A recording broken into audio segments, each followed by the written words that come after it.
Okay, good evening, everyone. My name is Doug Servey. I'm the Executive Director of the New Jersey Commission on Holocaust Education. We are very fortunate tonight to have a Holocaust survivor share her story. Rose Lipszyc, who lives in Toronto, Canada. One of the pluses about Zoom is we can speak to everybody around the world, which is awesome. If you have any questions in the chat, you can put your questions in there, and we'll spend some time at the end to make sure that everybody has an opportunity to get their questions answered. This is being recorded just to let you know. The PowerPoint that you're going to see also is available for people if they wish to use it. They feel free at any time to let me know if you need that. There's a couple of videos, which we're not going to watch all of them, that if you're in education, it's probably a good idea that you may want to use those for your classroom because they're very well done. Rose, what I'll do now is share the screen and I'll bring the PowerPoint up, or do you want to do a little bit of introduction for yourself right now, or do you want to go straight to the PowerPoint? Are you talking to me? Yes, Rose. Oh, I thought you were going to introduce me, no? Oh, yes, I did. Okay, because I'm not going to try to. I'm not going to try to say the little village that you came from. But go ahead. Go ahead. My name is Rose Lipszyc, Nia Handelsman. I come from the city, Poland, the city of Lublin. Lublin before the war was a very vibrant Jewish community, about 43,000 Jewish souls, and very, very few survived. In 1939, when the war broke out, Germany made a pact with Stalin, you know that, and half of Poland was invaded by the Russian, the other half by the Germans. I was in the part, Germany, to the Buk. There was a river, and on the other side were the Russians. A lot of people I had a father and a mother. My father was a tailor and he worked at home. And I lived on, if anybody knows Lublin, Grodzka 30. Grodzka actually became a famous street now because there is a very famous museum, Grodzka on Grodzka Street. I think the museum's name is, can you help me, Janina? The name of Grodzka Gate Theater people. Brama Grodzka, yes. Yes, Brama Grodzka. Anyway, my father, we lived in Grodzka 30. I just want to tell you a little bit about my father and my mother. In 1939, when the war broke out, they dropped, the first winter, they dropped a bunch of people in the market. And my mother, without thinking about it, in the middle of the night, went down and brought a family to our small places. My father worked in the same apartment and we lived in the same apartment. And she brought a family, a husband, wife, and a little girl to live with us. My father, he was a tailor by trade. And he had some people working for him right on our premises. And I always remember my father because he used to always sing some old Jewish songs, Kinderjul. I don't know if you know what that means, and it stuck always in my memory. Lublin, and then my father, when I contracted scarlet fever in 1939, he was the one that every single evening sat with me and read to me books of Sholem Aleichem. If you don't know who it is, Fiddler on the Roof was written by Sholem Aleichem. He spent 6 weeks sitting every evening because before the war there was no penicillin. And if you get scarlet fever, they kept you in bed for 6 weeks, which wasn't a very easy thing for me because I was a little bit on the wild side. Could never sit still for a minute. School was not allowed. So we were not allowed to go to school. Actually, my education finished in grade 3.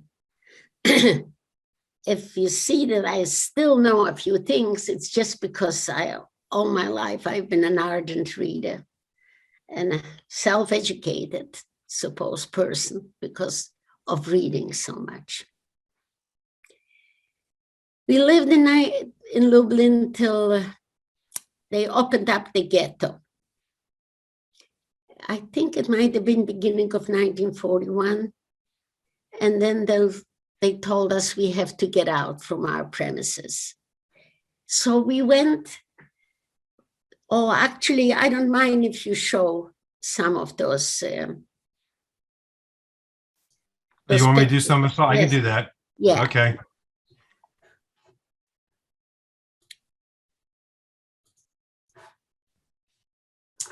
Move on. So for those Americans that aren't really familiar with Europe, here's Warsaw, all right, and Poland to this area right in here that had been invaded by the Germans. This is Lublin right here in eastern Poland, by Majdanek, which is a death camp very close to Lublin. And this It wasn't Lublin. It wasn't on the outskirts of Lublin. Was right there. Yeah. And this is present day Lublin, which we'll come back to later on. All right, go ahead, Rose. This is my maternal family. There were four more grandchildren born. My grandmother and 8 of her children. And that's me. That freckled face. Oh, was that a freckled face? Can you show another one? There you go. Oh, those are the 8 children of my mother. Only 2 survived. My Aunt Rose that was with me, and my Aunt Bella, which, like I told you, that Poland was invaded by the Russian side. Mm-hmm. So all those men ran away to the other side, hoping that in Russia, they're not going to, at least they're not going to bother. They didn't realize that they're going to be killing women and children too. But the Russians said, hey, you don't belong here. So my Aunt Bella and her husband, which isn't here because he was taking the picture, was sent away to Siberia. And I remember my grandmother crying, I'll never see my daughter again. Little did she know that her daughter is the one that's going to survive, but she won't. Okay, can you show another picture? Oh, those are the great grandchildren. I'm the only one that survived. And there were 4 more born, and they all perished. That's my little brother, 2 little cousins. My brother, I adored my brother. I don't think I cried for anybody as much as I cried for that little boy. He was my heart and soul from the day he was born. That's an interesting picture. It's my grandmother and my mother in the beginning of the century. I don't know how I got the picture, but some of those pictures were saved in Israel, actually, because they were sent to Israel before the war, and that's where they saved. Anything The else? only reason you have these photographs, that they had been sent by your mom to somebody in Israel? Yes, and my grandmother's sister emigrated to Israel in 1936. I don't know that. Mm-hmm. I don't remember that.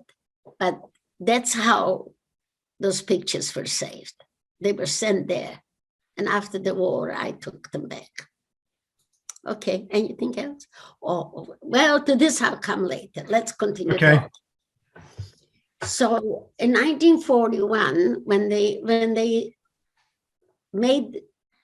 created a ghetto in Lublin, they took away our premises, and we went to the village where my grandmother comes from. We used to go there every summer. Those pictures that you saw were taken in the woods in that countryside, because every summer we used to go there. We used to leave the city in the summer for the 2 months, my mother and the children. And so we ran away there. And there, a cousin of my mother lived there. A few of them lived there. And she had a little house. She had 2 children of her own, and the house consisted of 3 rooms. So there was a shack in the back. So she let us keep that shack, and that's where we lived, in a shack. But the winters in Poland were very cold. So we had sticks surrounding the shack, and in between we put dry leaves to keep us warm. That's where we lived from 1941 till end of October 1942. But the time, how did we live? That's when I used to go to the family Jabloński because my grandmother came from the same village as Maria Jablońska, so they knew each other. And I used to go there and play with their children in the fields. I remember it well. So it was kind of we had a relationship with her grandparents, with Janina's grandparents. Yeah, you can show that house where they did, but I'll tell, no, not yet. I'll tell you when I go there. So, and how did we live? My father used to sew a little, and we used to work in the fields. You know, Poland was a feudalistic system still at the time. There were the big landowners and the very poor farmers that had a few acres each, or some that worked for those big owners, very poor. And so we used to go, my mother and I remember my little brother used to tag along. And we used to go and we used to pull beets, sugar beets. You know, sugar don't only come from the canes, they come from beets too, in Poland especially. And I remember one afternoon as we were walking from the fields, my mother looked at me and said, I don't know, I don't understand. It's such a big, beautiful world, but no place for us. In 1942, in March of 1942, they liquidated the ghetto in Lublin. And I don't know how many, maybe close to 40,000 people just disappeared from the face of the earth. And nobody knew what happened to them. Just they disappeared. We still lived till October 1942. That's when all my uncles actually that ran away to Russia came all back. Once the Germans invaded, in 1941, Germany invaded the other part of Poland. They all came back, my Aunt Rose came back, except for my Aunt Bella that was sent to Siberia. And because she was sent to Siberia, she survived. At the time, we thought it's a tragedy, but it turned out to be a blessing in disguise. So 1942, it came an order. Right after the high holidays, came an order that we should all congregate in a little town, Belzhice, from the whole surrounding Lublin area where a lot of little villages and little towns that Jewish people lived. And they made them come to that town.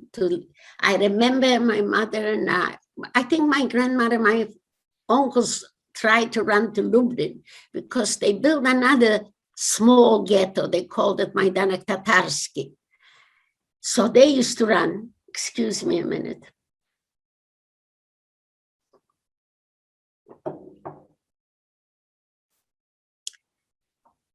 But they told us to go to Belzhice, my father and I, my two brothers, we went to Belzhice. We slept one night on a front door in a bed.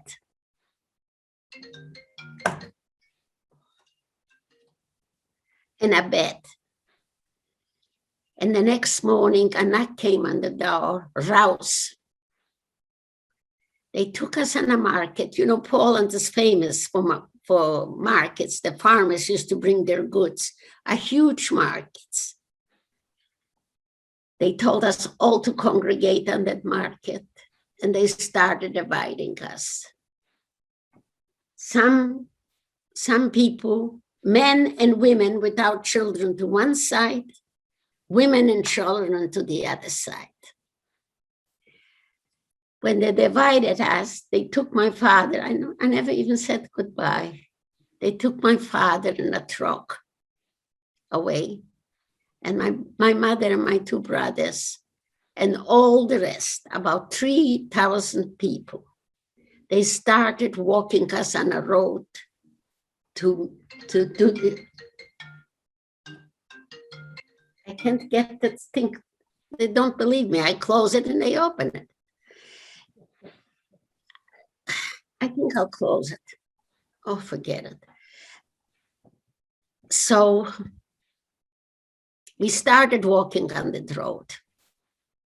There were about 3,000 people. It was a beautiful, October the 14th. It was a 13 or 14. I'm not sure of the date. It was a beautiful day. Usually in October it's quite cold, but this was just a beautiful sunny day.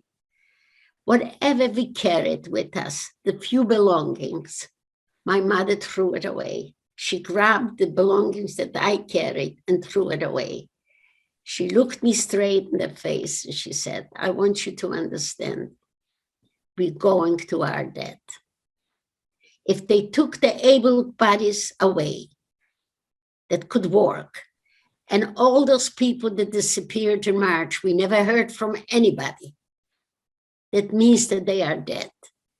And they taking us to our death. She said, I don't believe the whole world has gone mad. There's going to be somebody somewhere. It's going to help you and you will survive. And if you will, so will I, through you. I think I was holding on very tightly to her skirt because I don't think I understood. But she was very, very adamant. She kept back and back and back, and we were just at the end already. There were just a few wagons with disabled people that were walking. And there were a few houses at top. And then she forcibly pushed me off the road. The last guard came over to me. And he looked at me. I was so frightened that I didn't say a word. I didn't particularly look Jewish. I had blonde hair, blue eyes, and very freckled face. I told you about that. And as I was standing there, and he was asking me if I'm Jewish. I don't know. Somebody yelled from maybe a farmer that was taking those people in the wagons. I don't know. Oh, no, don't you see she's not Jewish? So they thought maybe a child from the houses came down to look to see what happened. And he was the last guard. The thing is, my mother and my brothers were sent that day to Sobibor, and they all died the same day. And I don't remember much of the day. All I know, she must have told me to go to the Jablonski because I wound up going there. I ran for a whole day, and toward dusk, maybe 15 kilometers toward dusk, I arrived at that little farmhouse. Can you show the farmhouse? That little old farmhouse. And I knocked on the door. And Janina's grandfather opened the door and let me in. And to my shocking surprise, my grandmother was there. She came from the city of Lublin to beg Stanislav and Maria to give them their children's birth certificate because somebody in Lublin approached my youngest aunt, she was still there, hiding out, and said to her, you speak a perfect Polish, you are an intelligent young woman, you don't particularly look Jewish. The only way you're going to survive is if you go to Germany to work as a Polish laborer. There you have a chance. Here you don't have a chance. So my grandmother went to the Jablonskis to ask them to give them a birth certificate. We slept that night, my grandmother and I. Stanislav gave my grandmother the birth certificate. And they put me to sleep on the attic. I remember I was looking a whole night through the places, the openings to see maybe my mother ran away and she'll come too. But she never did.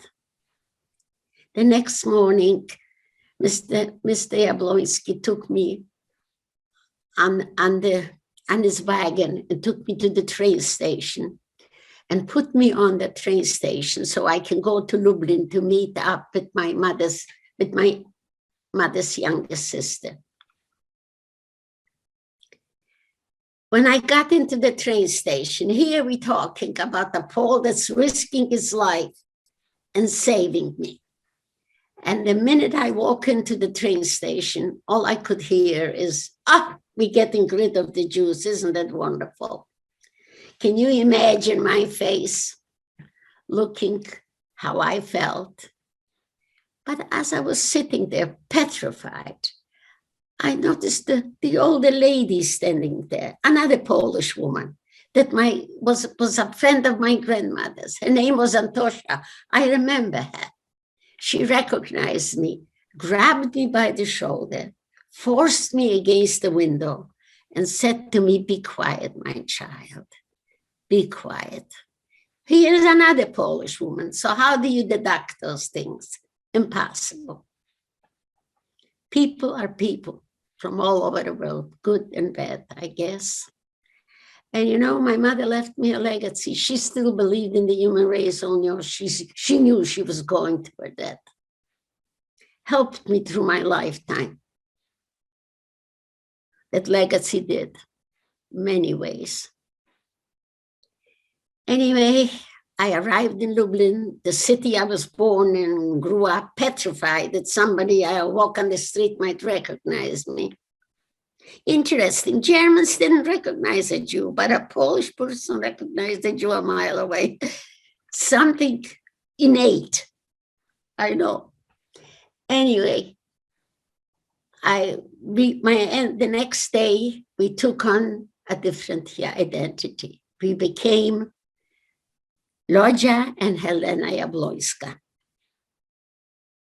And we went into the place, it was Krochmalna Street in Lublin, where they had congregated. You see, the Germans had their factories empty. They needed people to work. So they took people from Belgium, France, Poland, Ukraine, from all over. They took forced labor and brought them to Germany to work in the factories.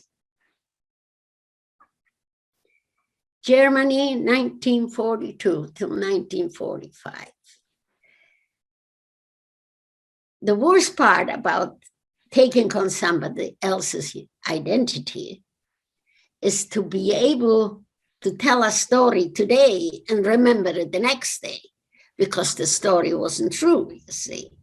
It was, all of a sudden I became somebody else. And what saved us most of the years was the letters that we were receiving from Mr. and Mrs. Jabloński. Letters writing to us like to their own children. So if anybody said that my hair are curly like a little Jewish girl, they couldn't really say anything, because I was really receiving mail from my mother and father, which were Poles that lived in a small village near the city of Lublin.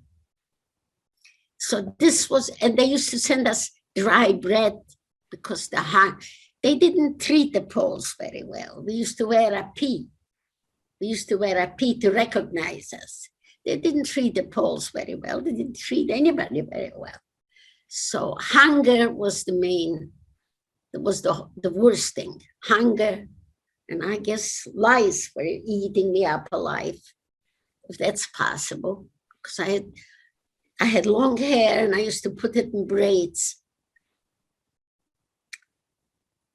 I was lucky in a way because I was the youngest in the whole place. And somehow, even some Germans, there was a Meister that was actually very kind to me. If you couldn't finish a sandwich, he used to call me up and give me the sandwich to eat. I worked in a factory which Tauwerk Tecklenburg Fabrik in Bremen, Grown. I remember the place. Do I have enough time to talk, or do I have to shorten it? No, you're doing well. Keep going. Keep going. Okay. I was the only one that actually worked 8 hours. Everybody else had to work 12 hours. I did not see meat or fall for 2.5 years, from October 42 till liberation in 1945. They used to give us a piece of bread and a piece of yellow cheese, and I hate margarine till today. So hunger was a tremendous thing. So when I used to have free time, because I had some free time, and we could walk the streets because we used to live in one area and work in another. There were 90 Polish girls living in that house on Bremenstrasse where I was living. And the factory was quite a ways. In Bremen Grown, we had to walk to the factory every day. So I used to go to some farmers or people that lived in the village there. And I used to help them in the house, in the garden. They used to give me apples and some extra bread. So life should be a little easier, you know. I must tell you one incident which is very relevant. My Aunt Rose became my sister, you know. I don't know if anybody knows that the way you become, that you don't have to talk to one another. Just by looking at one another, we knew what one wanted, because walls have ears, you know. We could never talk. If we wanted to talk, we used to go out on a field where nobody could hear us. Otherwise, we had to keep our mouths shut. Well, one day, as my Aunt Rose and my Aunt Rose I call her, but was actually at the time my sister, with 2 other Polish girls, we were walking to the factory. And then this little German boy jumped out and called me Polish Schwein, which means Polish pig. And I got very insulted. How dare he say that to me? And sure enough, I forgot myself. And I started yelling to him in Yiddish, "I'm going to break all your teeth." And those 2 girls, thank God, didn't realize what was happening. And I want you to know that my aunt and I have started laughing hysterically out from fear. What I just did, I spoke Yiddish. Well, something happened. The trauma of that moment made me forget the Jewish language in 1 minute. The next day, I did not remember one single word. If you would kill me, I couldn't say a Jewish word. Is that trauma can do that to you? I guess it can. It did it to me because it took 3 months after the war before I started speaking Jewish again. Honest to goodness, I completely forgot the language. Well, the only sign that we used to have that something is happening in the world were the planes that were bombing Germany. We used to look forward to it. I was never scared of them. I didn't think they're going to hit me. They're my allies, right? I don't know. I don't remember ever being scared. It was just the beauty of seeing them fly and knowing that something is happening in the world, that maybe because they didn't give us a place to our radio. We couldn't listen to a radio. We couldn't hear anything. We didn't know anything, what was happening. We thought we were always going to live like that, halfway like animals. There was, I don't know if I should tell you that incident, but maybe I should. I call it the pudding incident. They used to give us every day a lunch when we went to the factory. It consisted of a soup made out of veggies and a pudding. The pudding was the most important thing. But to be able to get that soup, they gave us tickets. And every day we had to give them one ticket before you got that soup. There was one Polish girl, Mirka was her name. She had, while she was there from 1940, 39, she came to Germany. While she was working in the factory, she cut some fingers. So the Germans decided that she should be the one that stays behind in that building where everybody went to work. So she should clean the place. But she was a very smart cookie. She was very good with the German lady that ran that place. So she made everybody else clean. All the girls had to clean. And there were a lot of rats. Oh, I used to be petrified of that place. But one time, as we were being fed and they were serving us the soup, there was a girl sitting next to me, and she gave the ticket to the German lady to get the soup. And somehow the German lady didn't realize that she gave it the ticket, and she said, "Francesca, you didn't give me the ticket. You're not getting your soup." And I knew that girl had to go to work for 12 hours without food. But then she said, "You know what? If there's going to be an extra pudding, that means that you gave me the soup." Sure enough, Mirka was the one that used to help out with the feeding us. So she brought a tray of the puddings and was giving everybody a pudding that had the soup. And I saw that she pushed away one extra. But that girl didn't. So when the German woman asked her if she has an extra pudding, she said no. And my heart was bleeding because that woman next to me, I was pushing it and showing it, but she didn't realize. So I opened my mouth and I paid a very bad price for it. Because I said, yeah, there is a pudding there. That's an extra pudding. So the girl got her soup. And I got 3 months of prosecution. She made me clean those ruts, those places. She went to the head of the German woman in the factory, and told them that I said that, a day will come and I'll have my revenge on the Germans. Maybe we did. We all talked like that. But they called me up to the office. And she says, "Did you say that?" And I said, "No, I wasn't gonna admit that I said it." But she says, "You lucky. Your sister is such a nice girl." So she punched me a few times in the face and said, "Okay, now you can go."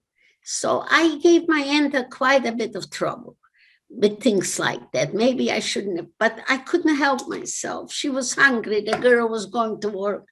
Anyway, it's not important, but I always call it the pudding story. There was a few other stories. I remember once somebody gave me some barley and potatoes, and I cooked it in the kitchen. They had a kitchen downstairs. And I was so happy carrying that pot of soup to my aunt upstairs. And naturally, I never walked. I always ran. And I fell with the soup. Can you imagine how I felt? That whole soup was on the floor. And I was lying with it there. Anyway, that's little stories. They're not important. There were times, okay, so I worked till 1945. We were there. And 1945, they stopped feeding us. We stopped working. So we picked ourselves up and decided to go to meet the liberators.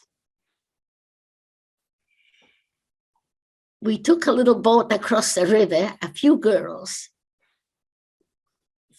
girls. I mean, we really befriended them. I became totally appalled. There's no question about it.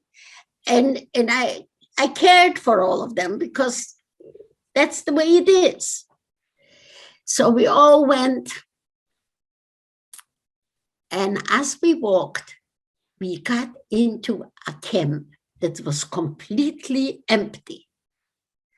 They were used to be Belgian workers there, but the minute the English came, they took them on trucks and took them to Belgium. So the camp was empty. But we walked into the kitchen and we found flour and bacon and potatoes and all kind of things. And we started cooking and eating and cooking and eating. And my aunt almost died. She got so sick because we didn't eat well for so many years. And we were all so hungry. So, oh my God, she was so sick. It took a while. Anyway, liberation, that the English liberated us in 1945. I wound up in a Polish camp in Bremen, DP camps, because Germany was in ruins. We couldn't go anywhere because there was no transportation. So I was still with Polish people together. All we did is dance and eat and laugh. The United Nations was helping us, gave us clothing and food. Then one day, when the transportation started going, a cousin of my mother survived the same way as I did in another place. My Aunt Rose used to correspond with them during the war. Came looking for us. And that's the first time I knew that nobody was left alive, because we had communicated already. My Aunt Bella from Russia, she communicated with my aunt in Israel. So that's the way we found out nobody was alive anymore. They came back, my Aunt Bella came back from Lublin, because she came back from Russia to Lublin, and then she came to Germany. Yeah. We had a few things, we accumulated a few things. So I left first, my aunt stayed behind, and I left first to go to a Jewish place in Frankfurt am Main. Salzheim was the camp, another DP camp.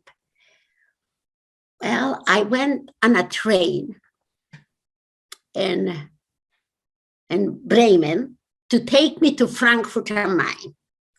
Well, when I went on the train, it was so packed, and it was a whole night ride. Standing place. So there was two Polish young men that I knew were there too. And they said, you know, there is an empty compartment. Why don't we go into that empty compartment? Little did I know that it was reserved for a group of Jewish people that were coming back from Poland. Anyway, we got into that compartment. A few stations later, the train stopped, and a group of Jewish people got into that compartment. They right away realized that we were Poles. They weren't very happy about it, because they were not treated very well on the border when they were crossing from Poland to Germany. So those two Polishmen were actually two nice young men. They said they're not going to argue. They just walked out. I said, I'm not going. The first time I'm meeting Jewish people, they're going to throw me out. This was too much. I couldn't handle that. So I said, when they walked out, I said to them, I'm Jewish. Yeah? So speak Jewish. Who can speak Jewish? I couldn't say a word. I couldn't speak. They said they're going to throw me out. I says, listen, honest to goodness, I'm a Jewish girl. I survived under an assumed name. No, they have to get out. So they called the manager from the group, and he says, listen, she's a young girl. She says she's Jewish. Maybe she is Jewish. For God's sake, stop it.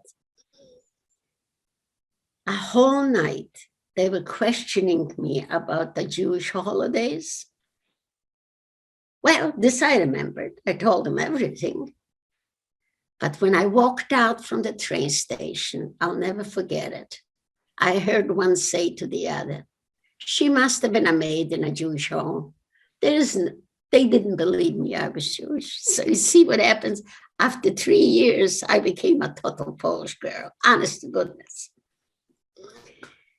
Anyway, I came to Salzheim. My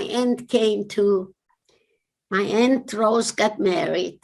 My Aunt Bella came from Russia and said to me, you're my sister's daughter, you're going to be my daughter. She had a little boy that was born in Russia.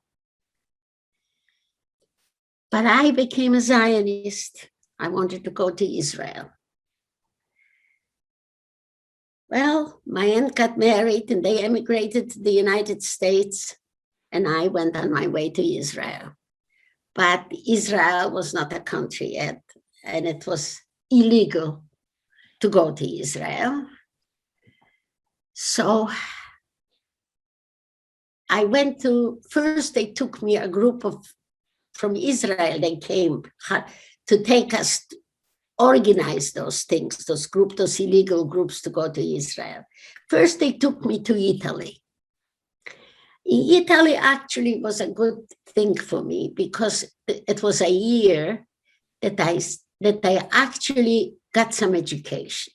They taught me how to speak Hebrew. They taught me about math, about geography, about history, because you have to understand, I was totally uneducated. I finished grade 3, although I used to read a book here and there, not much. So I learned how to speak Hebrew, and that's where I met my future husband. He survived in a hole in the ground in the Ukraine, Polish Ukraine. He lost everybody.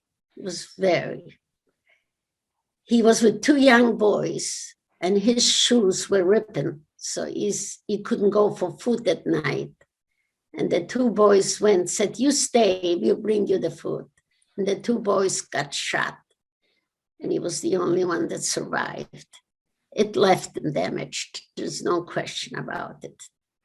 Rose, do you want me to show that? You want me to show the PowerPoint with his picture? Yeah, you can show his picture. Okay. Wasn't he good looking? He was. Very traumatized.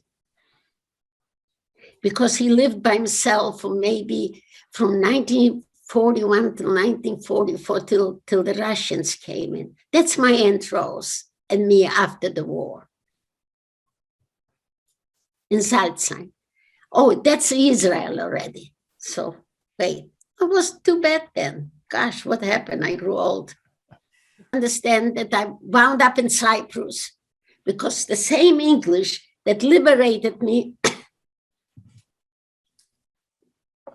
in 1945 incarcerated me in Cyprus. And when I came to Israel, it was 1948, just before the Israeli War of Independence started.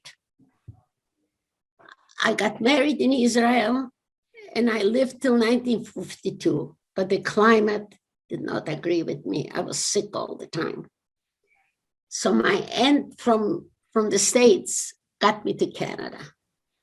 They couldn't take me to the States, so they got me to Canada. Here I'm Canada already, my husband and I. From the first day I come to this country, I love this country. I have to admit that. I really do. I appreciate it. It let me grow and develop and bring up my children. That's my firstborn. That's all 3 of them. She is a lawyer. He was an accountant. She is a doctorate in education. I have 5 granddaughters. I guess I don't have the pictures here. And 4 great No, I couldn't find the pictures on the internet. So this is. I know they're not. I should have given them to you. That's okay. 5 granddaughters. Oh, that's my husband and I when we visited. This might have been Western Canada. I'm not sure. We went visit. Oh, this is already when I went I'm in a documentary. When I went for the documentary, they took me to Majdanek, and that's where I was looking at some artifacts. That's Janina. Oh my God. I lived in Toronto. I went to Poland 20-some years ago. I met with one member of the family, Helena, but somehow she didn't introduce me to the whole family, and I didn't know anything. And then she passed away, and I lost contact again. Until I went to Poland about 5 years, 6 years ago, 4 years, I don't remember anymore. And they made, okay, I'm going to tell, I made a documentary there in Polish, and the sisters of Janina. So I'm going to let her talk. All right, Janina, you're on. All right, thank you. I'm Janina Zak-Krasucki, and I'm granddaughter of Maria and Stanisław Jabłoński, who helped Rose to become Helena Jabłońska. Rose and I met really by pure luck and accident. I heard the stories of survival and people who my grandparents helped during the war when I was a child. And, you know, for many years, I was thinking I would love to search for people who went through our grandparents' house. And at some point, I searched the internet to see if I can find any information about anybody mentioning my grandparents. And I really didn't find anything until spring of 2018. Actually, that was when one of my sisters called me from Poland, and she said that one of our cousins in Poland listened to a radio interview with a woman, with Rose Lipszyc, who talked about Maria and Stanisław Jabłoński. And she told the story that she became Helena Jabłoński, my aunt, and Rose's aunt became Leokadia Jabłoński, my mother's oldest sister.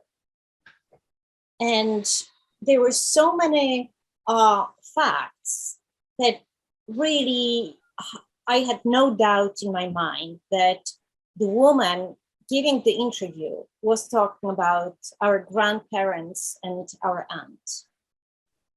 I tried to search the internet again, but I found some information about Rose Lipszyc, who gave an interview to children in Toronto. And I thought that I would reach to the school where Rose gave the interview and see if anybody has any contact with Rose Lipszyc. Obviously, I emailed the school, but I started searching deeper. And actually, my husband and I went through the internet, and we looked Rose's name on Facebook, of all places. And after typing Rose Lipszic's name, an information came out with a hashtag that here is a link to my amazing grandmother's interview. And here is a hashtag Rose Lipszyc. So I knew that I had information, and I had the name of Rose's granddaughter. I sent information through Messenger to the woman who had the post, and I wrote that my name is Janina Zak-Krasucki. I am Maria and Stanisław Jabłoński granddaughter. I just listened to the interview. Here is my contact information. I would love to get in touch with Rose Lipszyc. I sent the information, And obviously I was very excited about this new find.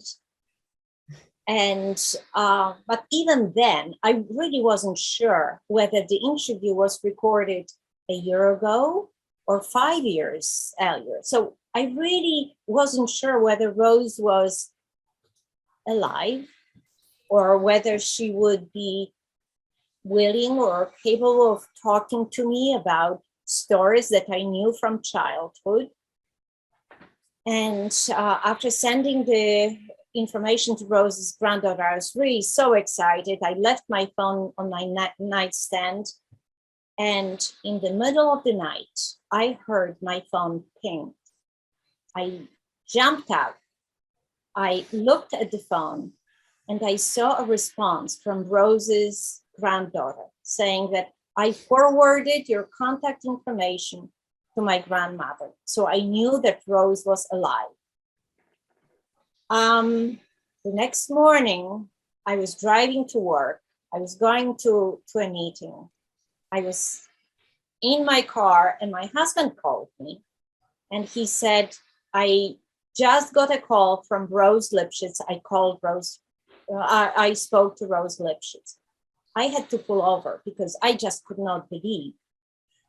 So my husband told me that Rose called and she was asking all sorts of questions about the family. And obviously, he didn't know all the collegation and all the connection within the family. So he said, here is the phone number, give Rose a call. So I couldn't wait to go to my meeting, finish the meeting and get out of it as soon as I could, go to my office, close the door and give Rose a call. And actually that's what happened.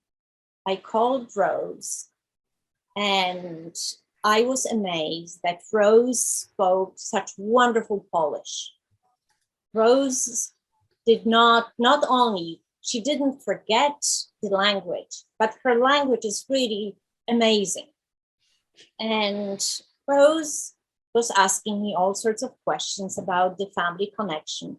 And I couldn't get over the feeling that Rose was checking me whether I'm really the person who I was saying I was. And Rose, do you want to say this? Third degree. Pardon? Third degree I gave you. Oh, right, thank you. But actually, Rose shared later on that when her granddaughter shared the information with the family, everybody decided that I was probably some crazy woman claiming that I was Jabłoński's granddaughter. And no, we believed you. but initially, supposedly, that was it. It really it took a little bit of convincing. And you said in the end that you are going to give me a call, and we are going to you are going to see if I'm actually the person who I was claiming to be. So we talked for a long time, and at the end we decided that we were going to meet. I couldn't wait to meet Rose. And Rose told me that she was planning to be at a wedding in about 2 months from the time when we talked initially. So I said, Rose, I will come to New York and I would love to meet you. But after I hung out, all I was thinking was that I really wanted to meet Rose the next day, because I was not only excited, but I thought, what if, God forbids, anything happens and I would not meet Rose? But I didn't want to be too pushy, and I did not want to really push my luck. So anyway, I said, I'll wait till Rose comes to New York. But the very next evening, the phone rang. My husband picked up the phone. He looked at the caller's ID and he said, oh, your best friend is calling. Here was Rose who called. And the first thing Rose said was, Janina, let's not wait 2 months. Let's meet sooner.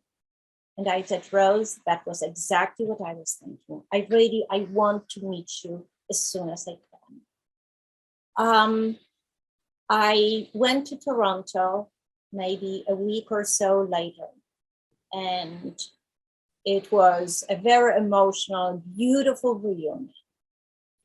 From the moment we met, we felt as if we knew each other for a lifetime. We talked for many hours, and actually, when I entered, well, I'll take a step back. Initially, I decided to stay in a hotel and visit Rose. When I told Rose that I was going to stay in the hotel, Rose said, absolutely not. You are staying with me. And I didn't know Rose. She didn't know me. And I said, no, Rose, I think it will be a better idea if I stay in the hotel. And she said, absolutely not. You are staying with me. So I said, fine. As I entered Rose's apartment, I was really amazed to see 3 big tables set up with white tablecloth and ready for a big party. And I looked at the setup and I said, Rose, what is this? And she said, my whole family is coming tomorrow. Everybody wants to meet you. And the very next day, there was a big reunion. Rose's children and grandchildren came to visit. We really, Rose and I could not stop talking. It was so easy for us to go back in time, for me to remember the stories from my childhood, stories that I remember. I used to spend every summer vacation with my grandparents. And I loved the stories that my grandparents were telling us about good old days and the war days, and people who went through their house and people they helped. And I remember very distinctly the story of Rózsa, little Rose. And later on, I remembered the story about Rose's brother who had the back problem. I remember very distinctly a story about a child who had a back problem. And later on, Rose told me that her brother had a special bed and to help with his back problem. We really could not stop talking. And the very first evening, I remember at some point we said, we need to go to sleep because the next day the whole family was coming and we have to be rested. And at some point I went to my bedroom, Rose went to hers. At a moment I heard someone knocking on my door. I opened the door and Rose said, you know, Janina, there is something else I need to tell you. And we sat down on the bed, and the next thing we knew, it was 2:00 in the morning. So it was so easy and so wonderful to talk and to hear the story from a different perspective, and story that were not complete in so many ways, and we were able to complete each other's stories. The reunion with the family was another emotional event for me. I met Rose's whole family. It really, I felt that I met the other side of my family. Rose remembered so much about my grandparents. Obviously, my grandparents died in the 70s. And the story that I heard were kind of covered with dust. And all of a sudden, my family story came to life again. So I was very grateful for our meeting and for brushing the dust off and remembering grandparents again. Janina, I'm sorry to interrupt, but we're starting to run out of time, and there are people that have a few questions, but there's a couple things that I do want to show everyone. This is the Order of Canada, which is the highest award that Canada gives to people in the country for their participation in education. It would be the equivalent in the United States as the Congressional Gold Medal, which the Prime Minister, as Rose told me beforehand, is supposed to call her on Thursday to let her know that she's receiving this. Oh, I know, no, he does not let, I He's know just I going to tell. received. Okay. Just to congratulate me. And I want to show this real clip for Americans. Hopefully we'll be able to see this. And then we'll answer a couple questions, and then we're going to have to stop, unfortunately. Well, how about the documentary you're not showing? Can you think? Yes, I'm going to show that right now. Okay. Why do people kill little children? How can it be possible? It's incredibly sort of unpleasant history to think about and talk about. It's sort of unfathomably, That's Rebecca.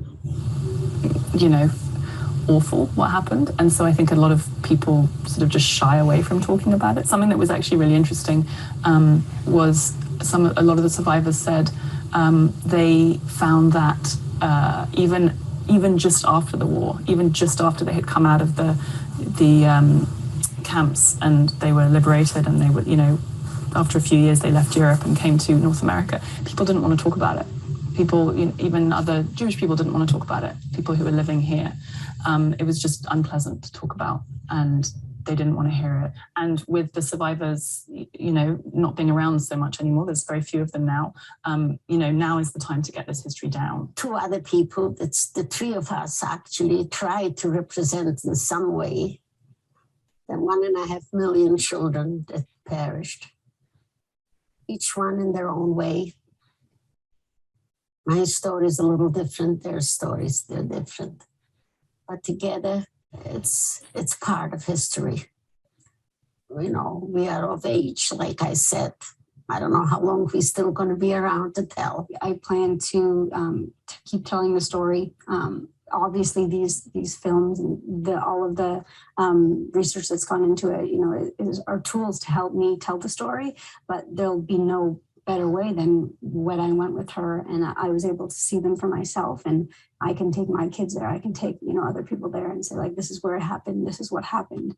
And that was incredibly important for me to see with my own eyes, to be there and experience it. But I know there are a lot of people, even in my generation, and especially in younger generations, who aren't aware of what happened, and they're kind of in denial about it, and they think that will never happen again. And so they don't know a lot about it. So that documentary is available in Canada, not yet in the United States, but there are like 6 clips. If you go to YouTube and you can watch the other 2 survivors, they can sell some of them. But somebody had asked a question. What would you like people, the younger generation, my generation, to know about the Holocaust as far as from your perspective? To know, to realize, well, what can I say to know my story and other stories, that it happens. It did happen. I want them to know that I had parents and family, and they're all gone. They were all, I don't know. What can I tell you to know? I want you to know to stand straight and look at the world and remember what happened, and don't let it ever happen again. I think the Jew of Europe, the Jew that went through that, does not exist anymore. Nobody is going to walk like a sheep again to the slaughter. No way, no how. I try to teach my children to know how to stand up for yourself. And I think Israel is a big help. At least we have an identity now. We have a country. It's so easy to, it's funny how easy it is to blame somebody else for whatever is wrong with you. Bad times come along, the Jew was always at fault. Not that he was, because he wasn't. but he was always the guy to blame when there was nothing to blame for. I don't know. I just want you to stand up straight and don't let it ever happen again. You have to try and educate. And for God's sakes, takes just as much time to love, to hate as to love. Why do we spend so much energy on hating? This is one thing I don't.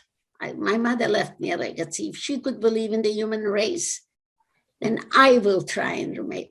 Let's be tolerant. Let's try and look at people how they are, not what color or where they come from, just for what they are, and let's judge them that way. I hope the world has learned, but it doesn't look like it. There is a lot of problems now going on again. I hope I'm leaving a better world for my grandchildren. I'm not so sure anymore. Sorry. No, thank you very much, Rose, for giving us the time to share your story. Is anybody else asking questions? I like questions. Irving, is there any more questions that you might have? You do. Go. Nobody asking So questions. Rose, when did you Kids always begin? ask questions. We have several questions. So Rose, Okay. the first one is, when did you begin speaking about your experiences during the Holocaust? About 15 years ago. Actually, it was my son once driving. I was driving to New York to my aunt's children, a simcha or something, and I talk. I like to talk a lot. So I was telling him all kind of stories, and he says, "Mom, you're such a good storyteller.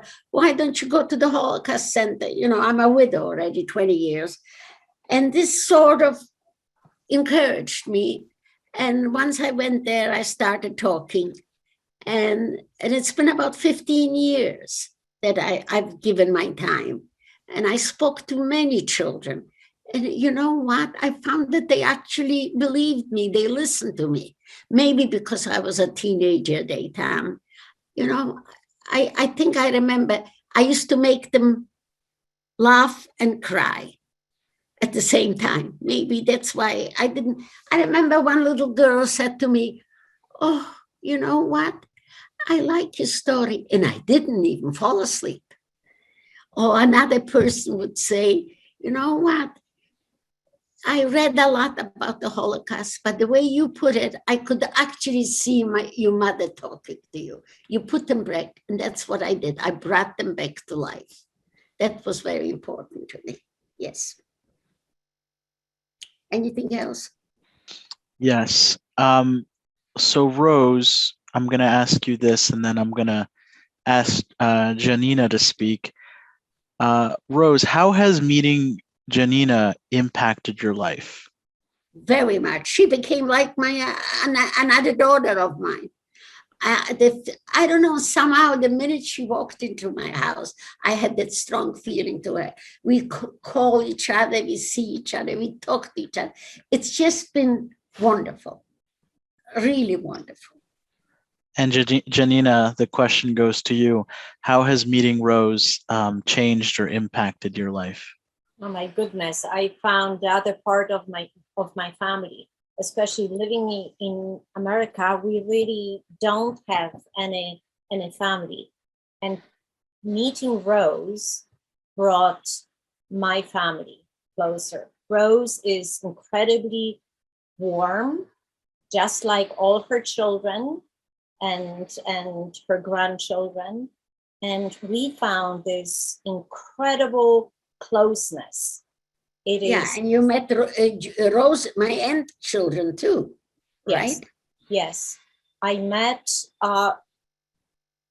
the other aunt Rose's children live in New York City, and I met with them, and we also became very close. I really feel that we became family, and what we are sharing is just an incredible bond. And Rose is just a ray of hope for me and my family that in spite of it all, you can be as positive as Rose is, as wise as Rose is, and a bundle of energy that Rose is. I'm slowing down. I'm slowing down. Not that much, Rose. Oh, yeah. So I feel I'm learning so much from Rose, and the bond that we have is just incredible. We just love to be together. We love to talk, and we love to joke, and this really is an incredible bond that we found. Okay, thank you. And Rose, someone is asking about your experiences coming to Canada, and were they positive in the beginning, or did you have some trouble adjusting to life in Canada? Okay, the minute I walked into Halifax and I went on the train to Toronto, as I traveled through that big, big country in the middle of the winter, it was December 1952. I don't know, because my aunt was trying to get us to the United States, but my husband says, I like it here. That was it. We actually love that country. I really do. Like I said, it gave us an opportunity to grow and develop. My children are all educated. I have, like I said, my daughter is a lawyer, but she works for the Children's Aid Society. My son is retired already, but he was an accountant. And my other daughter is retired. She was an educator. She's got a doctorate in education. Actually published some poetry books and short stories. And my grandchildren, 2 teachers, going to be one is still finishing teaching, 1 social worker, 1 doctor, they all educated. And my great-grandchildren are beautiful. So this country really let me grow and develop. And I'm very, very grateful to it that I can live in peace and tranquility, because it's still the best country in the world. Thank you. No, Rose, English, I learned through reading. That's all. I never went to school. I did go to school later in life. But, you should have seen me going to a doctor, I remember, with my firstborn. He couldn't speak Jewish and I couldn't speak English, but we conversed tremendously well. Honest to goodness. Okay, anything else? Janina, anything that you would want to add, that you'd like to add from your perspective?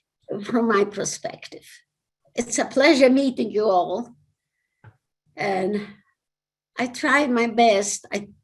I told you the story of my life. And you know what? I remember I once went speaking to us, I want to tell you that story, to a jail. And there were 13-year-olds incarcerated, young girls between 13 and 18. And one girl told me, asked me a question, what did I do with the hate? And I told her that hate is an emotion I don't use, I keep it aside, because hate only destroys you. And I wasn't going to give Hitler another victim, because it only destroys you. And I said, young lady, if I, after what I went through, make a living and didn't want to bring hate into my home, I didn't want my children to grow up with hate. If you can just start living, put that hate away and start living. That's what I told the child, and that's what I tell everybody. Hate is not a very good emotion to carry on. There's nothing in it. Thank you. No, thank you very much. Irving, anything else? Are we good? We're good. Thank you. All right. Thank you, Janina. Thank you. Very good to meet you. Rose, thank you very much for sharing your story. I know this can't be easy at times. There's no question about that. Yeah, it isn't. But I hope I must have not told you everything anyway, but I guess I'm getting old. No, you did a wonderful job. Thank you, and have a good evening. And when the You Prime too. Minister gives you a call on Thursday, tell him we said hello. Oh, I'm nervous already. All right, everybody be well. Thank you very much for listening tonight. I hope everybody got everything they needed out of this. This was a wonderful experience for everyone. Thank you again. I can't thank you enough. Be well. Okay, take care. Nice right. to have met you, honestly. All right, bye-bye. All right. Okay, bye-bye. Bye, Janina. Bye, Rose. I'll talk to you soon. Bye-bye. Okay.